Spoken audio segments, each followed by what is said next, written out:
พี่ทำไงดีอะ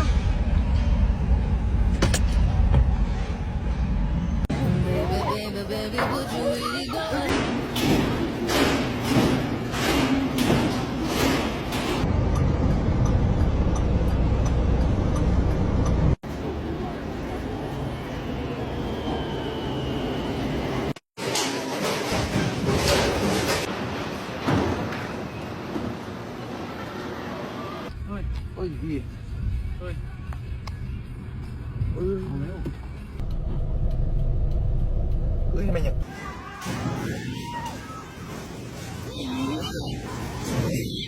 แผ่นดินไหวกรุงเทพนะฮะแรงมากเลยเนี่ยน้ำมันทำตัวกระชอกต้องกินเลยที่ไหวเห็นเปล่าน้ำ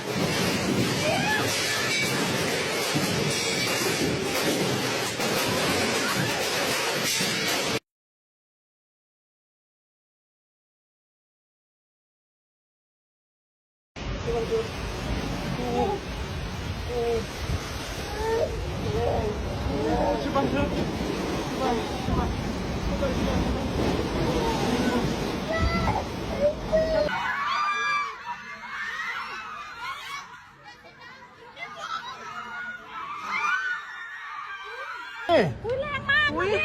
สั่นเลยเรากำลังเลยอ่ะอุ้ยอุ้ยแรงจริงนะ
ขยับตัวข้างในได้แล้ว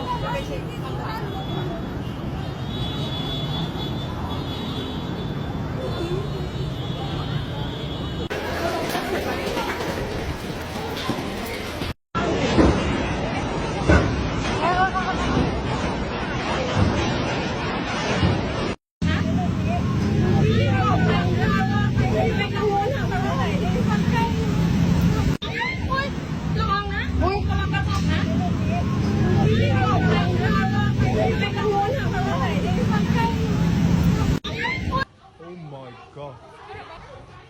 Ooh.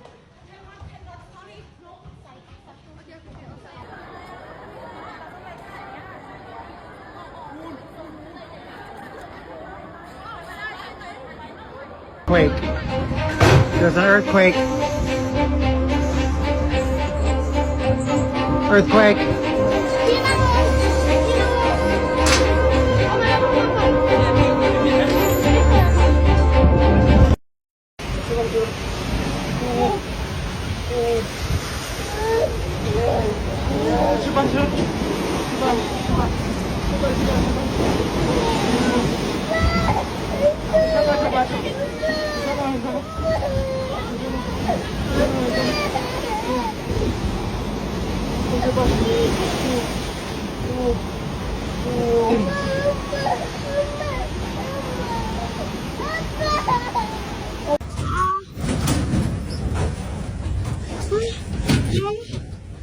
ลงไหมพี่เนี่ย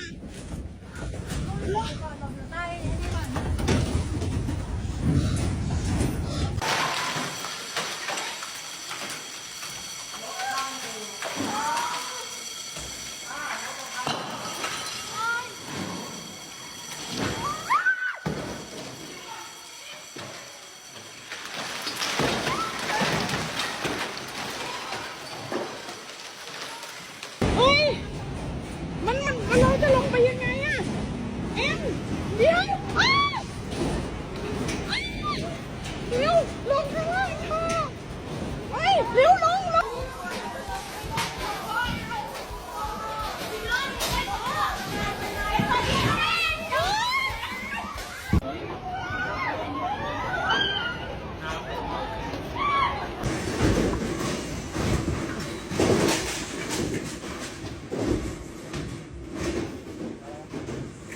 นิ่งๆไว้เว้ย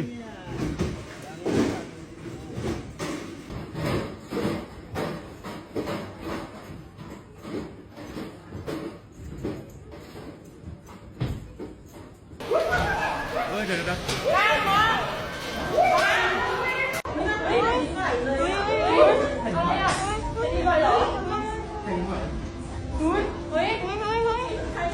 แค่นี้หน่อยเหรออุ้ยอันนี้อร่อยจริงอุ้ยหอมนี่เอาไปออกไม่ได้อ่ะไม่ได้จะทำไงอุ้ยเสียงอะไรอ่ะอุ้ยเอาคนแรกพี่ตามช่วยให้หนูหน่อยเฮ้ยร้อยซุย